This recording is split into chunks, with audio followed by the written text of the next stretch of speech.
안녕하세요. 역사의 메아리입니다. 오늘은 로마 제국 쇠망사 제49장 프랑크족의 이탈리아 정복 편입니다. 이 장에서는 중세 초기 유럽의 종교적 논쟁이 어떻게 정치적 지형을 바꿨는지, 특히 교황권의 부상과 샤를메뉴 대제의 서로마 제국 교건에 대해 이야기합니다.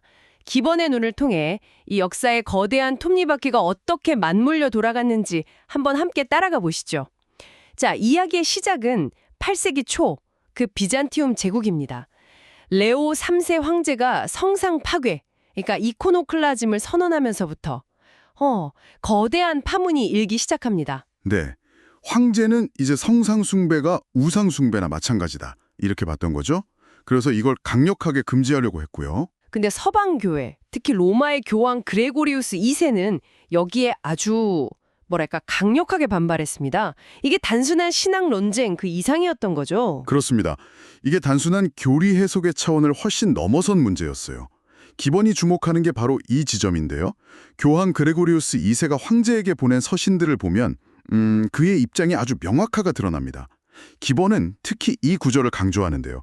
영어 원문으로는 Are you ignorant that the popes are the bond of union, the mediators of peace between the East and West? 이렇게 되어 있습니다. 아, 그 유명한 구절이군요. 네, 이걸 우리말로 옮기면 교황이야말로 동방과 서방을 잇는 단결의 끈이며 평화의 중재자임을 모르시는 겁니까? 라는 상당히 강한 어조예요. 와, 이건 정말 대단한 선언인데요. 황제한테 보내는 편지에서 이렇게까지 말한다는 건 그렇죠. 단순히 성상을 지피겠다는 걸 넘어서 교황 스스로가 동방과 서방 사이에서 어떤 역할을 하고 있다고 규정하는 거잖아요. 정확합니다. 이게 그냥 종교적인 저항이 아니었던 거죠. 동방 황제의 그 종교적 권위에 정면으로 도전하면서 동시에 서방 교회의 독립성, 나아가서는 정치적 중재자로서의 교황 역할을 그냥 만천하에 공표한 셈입니다. 기본은 이 서신 교환을 통해서 교황이 어떻게 황제의 영향력에서 벗어나서 독자적인 세력으로 발돋움하려고 했는지 그 과정을 보여주는 거죠. 그러니까 황제는 신학적인 이유를 내세웠지만 교황은 이걸 어떻게 보면 정치적인 독립의 기회로 삼으려 한 측면도 분명히 있었던 거군요. 네, 그런 측면이 강했다고 기본은 분석합니다. 자, 황제의 성상 파괴령이 발표되자 이탈리아는 그야말로 발칵 뒤집혔습니다. 특히 그 비잔티움 제국의 이탈리아 총독부가 있던 라벤나에서는 상황이 아주 심각했죠. 네, 라벤나 시민들의 분노가 정말 극에 달했습니다. 성상을 파괴하려는 황제의 관리들에 맞서서 봉기했고 심지어는 그 총독, 그러니까 엑사르크를 살해하기까지 했으니까요. 총독을 살해했다는 건 이건 황제에 대한 직접적인 반역행위 아닙니까? 그렇죠. 완전한 반역이죠. 라벤나뿐만 아니라 이탈리아 전역에서 비슷한 소요가 일어났습니다. 로마에서도 황제의 조각상이 막 파괴되고 황제의 이름으로 걷었던 세금 납부를 거부하는 움직임까지 나타났으니까요. 그 중에서도 특히 그 포강 유역에서 벌어진 전투 이야기가 아주 인상적인데요. 황제파와 교황파 사이에 정말 끔찍한 전투가 벌어졌다고요? 네, 맞습니다. 포강을 사이에 두고 양측 군대가 충돌했는데 기본은 이 전투가 얼마나 참혹했는지를 보여주는 아주 생생한 어쩌면 좀 전설적인 이야기를 전합니다. 전투가 끝난 뒤에 무려 6년 동안이나 사람들이 포강에서 잡힌 물고기를 먹지 않았다는 거예요. 6년 동안이나요? 아니, 왜요? 강물이 시체로 뒤덮여서 오염되었기 때문이라는 거죠. 물론 이게 역사적 사실인지 아닌지는 확인하기 좀 어렵습니다만 아, 그렇군요. 기본은 이 이야기를 통해서 당시 이탈리아인들이 비잔티움 황제, 그러니까 그들이 그리스 폭군이라고 불렀던 그 존재에 대해서 얼마나 깊은 증오심과 반감을 품고 있었는지를 아주 상징적으로 보이려고 한 거죠. 와, 6년 동안 강 물고기를 안 먹었다니 그 공포와 증오가 정말 얼마나 깊었는지 좀 짐작이 가네요. 이런 혼란 속에서 교황은 그럼 어떤 조치를 취했나요? 교황 그레고리우스 2세는 로마에서 93명의 주교를 소집해서 시노드, 그러니까 종교회의를 열었습니다. 그리고 이 회의에서 성상 파괴를 지지하거나 실행하는 모든 사람들을 파문한다고 선언해버렸죠. 파문이요? 네. 파문은 당시 사회에서는 가장 강력한 처벌 중 하나였습니다. 영적인 구원에서 완전히 배제된다는 의미였으니까요. 이런 일련의 사건들을 겪으면서 로마와 이탈리아 사람들은 이제 더 이상 동방의 비잔티움 제국에 의존할 수는 없겠다. 이런 생각을 굳히게 됩니다. 황제의 보호는 이제 믿을 수 없는 약속이 되어버린 거죠. 동방 황제와의 관계는 이제 완전히 틀어져 버렸고 이탈리아 내부에서는 혼란이 계속되고 교황청 입장에서는 정말 절체절명의 위기였겠네요. 새로운 돌파구가 필요했을 텐데요. 바로 그 지점입니다. 교황청은 정치적으로 보면 완전히 고립된 상황에 놓였어요. 동방 황제는 이제 적이나 다름없고 설상가상으로 당시 북이탈리아에서는 그 롬바르드족이 세력을 막 확장하면서 로마를 끊임없이 위협하고 있었거든요. 아, 롬바르드족. 네, 롬바르드족이 비잔티움 제국의 영토를 잠식하면서 점점 남아있고 로마 자체도 그들의 다음 목표가 될 수 있는 그런 상황이었죠.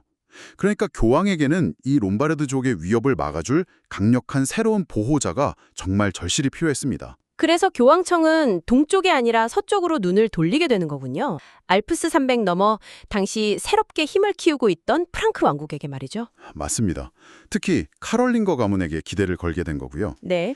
프랑크 왕국은 당시 서유럽에서 가장 강력한 군사력을 가진 세력이었고 또 카롤링거 가문은 원래 왕은 아니었지만 그 궁제, 메이어 오브 더 팰리스로서 실질적인 권력을 행사하고 있었죠. 기번은 바로 이 교황청과 카롤링거 가문의 만남을 역사적으로 아주 대단히 중요한 연결고리로 파악합니다. 그는 이렇게 평가하죠. 영어 원문으로 The mutual obligations of the popes and the Carlovingian family form the important link of ancient and modern, of civil and ecclesiastical history. 그 문장도 중요하죠. 네, 이걸 해석하면 교황들과 카롤링거 가문의 상호 의무는 고대와 현대, 그리고 세속의 역사와 교회의 역사를 잇는 매우 중요한 고리였다는 뜻입니다. 정말 의미심장한 평가네요. 고대와 현대, 세속과 교회를 잇는 고리라니. 이 관계가 구체적으로 어떻게 발전해 나갔나요, 그럼? 그 결정적인 전환점 중 하나가 바로 피핀 더 쇼트, 그 피핀의 왕위 찬탈 사건입니다. 카롤링거 가문의 궁제였던 피핀은 명목상으로만 존재하던 메로빙거 왕조의 마지막 왕을 폐위시키고 자신이 직접 왕위에 오르기를 원했어요. 네, 실권자였으니까요. 그렇죠. 근데 그냥 힘으로 밀어붙이기에는 정통성이 좀 부족했죠. 그래서 그는 교황에게 사람을 보내서 묻습니다. 아주 직설적으로요. 실권 없는 명목상의 왕과 왕은 아니지만 실공을 가진 자 중에 누가 왕이 되어야 합니까? 와, 정말 직접적인 질문인데요. 교황은 뭐라고 답했나요? 교황 자카리아스는 당연히 실권자인 피핀의 손을 들어주었습니다. 아, 역시. 교황의 이 답변은 피핀에게 그토록 원했던 종교적 정당성을 부여해 준 거죠. 피핀은 이 지지를 바탕으로 메로빙거 왕조의 마지막 왕 힐데리히 3세를 수도원에 유폐시키고 751년에 프랑크 귀족들의 추대를 받아서 왕위에 오릅니다. 그리고 여기서 아주 중요한 의식이 거행되죠. 바로 교황의 대리인인 보니파키우스 주교로부터 왕으로서의 기름 부음 의식, 즉 성유 의식, 로열 엉션을 받게 된 것입니다. 성유의식? 이게 어떤 의미를 가지는 건가요? 그냥 즉위식하고는 다른 건가요? 네, 훨씬 깊은 의미를 갖습니다. 이 성유 의식은 구약 성경에서 예언자 사무엘이 사울과 다윗에게 기름을 부어서 왕으로 삼았던 것에서 유래한 의식이거든요. 이 의식을 통해서 게르만족의 전쟁 지도자였던 피피는 이제 단순히 힘으로 왕이 된 것이 아니라 주님의 기름 부음을 받은 자, 그러니까 신의 은총을 받은 신성한 통치자로 거듭나게 되는 겁니다. 아, 신성한 존재가 되는군요. 그렇죠. 이것은 교황이 세속 군주의 정통성을 부여하고 심지어는 왕을 임명하거나 폐위할 수 있는 권위를 가진다는 아주 강력한 선례를 만들었습니다. 신성한 권위와 세속 정치 권력이 결합되는 그야말로 중세 유럽 역사의 흐름을 바꾼 중요한 순간이었죠. 교권이 왕권 위에 설 수도 있다는 가능성을 명백히 보여준 사건이네요. 네, 바로 그겁니다. 듣고 보니 정말 엄청난 변화네요. 교황은 든든한 군사적 보호자를 얻고 프랑크 왕은 신성한 정통성을 얻고 뭐랄까 서로에게 필요한 것을 정확히 채워준 그런 동맹관계가 시작된 거군요. 그렇죠. 윈윈이었던 거죠. 그리고 이 동맹은 피핀의 아들 샤르마뉴 시대에 이르러서 그 절정을 맞이하게 되죠. 그렇습니다. 피핀의 아들 샤를마뉴, 우리가 흔히 카롤루스 대제 샤를마뉴라고 부르는 그는 아버지의 정책을 이어받아서 교황청과의 관계를 더욱 공고히 했습니다. 그는 교황의 요청에 따라서 이탈리아를 침공해서 롬바르드 왕국을 멸망시키고 또 교황에게 중부 이탈리아 지역의 영토를 기증했습니다. 이것이 바로 교황령의 시작이 되는 거고요. 네. 샤르마뉴는 교회를 적극적으로 후원했을 뿐만 아니라 아시다시피 정복전쟁을 통해서 프랑크 왕국의 영토를 서유럽 대부분을 아우르는 거대한 제국으로 확장했습니다. 그리고 마침내 서기 800년 크리스마스에 정말 역사적인 사건이 벌어지죠. 로마의 성 데드로 대성당에서 교황 레오 3세가 샤르마뉴에게 황제의 관을 씌워준 것이죠. 로마인의 황제라는 칭호와 함께요. 네, 이건 정말 상징적인 장면인데요. 그렇죠. 476년에 수로마 제국의 마지막 황제가 폐위된 이후 거의 300년도 더 지나서 서유럽에서 로마 황제가 부활한 순간이었습니다. 물론 샤르마뉴의 제국은 고대 로마 제국과는 민족 구성이나 언어 또 정치 체제 면에서 많은 차이가 있었죠. 하지만 중요한 것은 로마 제국이라는 그 이상, 그 영광과 권위가 기독교 신앙과 교황의 축복 아래 서유럽에서 되살아났다는 그 상징성이었습니다. 그 상징상. 네. 기본은 이 대관식이 동방의 비잔팀 황제에게는 상당한 충격과 또 불쾌감을 주었을 것이라고 지적합니다. 로마 제국의 유일한 계승자라고 자처해온 비잔티움의 권위에 대한 정면 도전이었으니까요. 하긴 그렇겠네요. 갑자기 서쪽에서 로마 황제가 나타났으니. 기본은 이 모든 거대한 변화, 그러니까 이태리아의 반란, 교황의 세속 권력 강화, 그리고 샤를르마뉴의 제국 부활까지 그 근원적인 계기가 바로 그 성상 숭배 논쟁에 있었다고 보는 거죠. 그의 결론이 아주 인상적입니다. 맞습니다. 기본은 2장의 결론 부분에서 이렇게 딱 정리를 합니다. 영어 원문으로 다시 한번 인용하면 At the head of this class, we may justly rank the worship of images, since a question of popular superstition produced the revolt of Italy, the temporal power of the popes, and the restoration of the Roman Empire in the West. 네. 이걸 우리말로 풀어보면 이 모든 원인들의 선두에는 정당하게 성상 숭배를 놓을 수 있다. 왜냐하면 대중적인 미신처럼 보였던 이 문제가 결국 이탈리아의 반란, 교황의 세속적 권력 획득, 그리고 서방에서의 로마 제국 복원이라는 결과를 낳았기 때문이다. 라는 것입니다. 와, 정말 대담한 해석인데요. 어떻게 보면 좀 사소해 보일 수도 있는 종교적인 관습에 대한 논쟁이 뭐랄까 나비 효과처럼 번져서 유럽의 정치 지도를 완전히 바꿔놓았다는 거잖아요. 그렇죠. 이게 바로 기본이 로마 제국 쇠망사 전체를 통해서 보여주고자 하는 그 거대한 역사의 연결고리 중 하나겠군요. 그렇습니다. 기본의 위대함은 바로 이런 점에 있다고 생각합니다. 그는 그냥 개별적인 사건들을 나열하는 데 그치지 않고 그 사건들 사이의 인과관계를 아주 집요하게 파고들어서 거대한 역사의 흐름과 패턴을 읽어내려고 하거든요.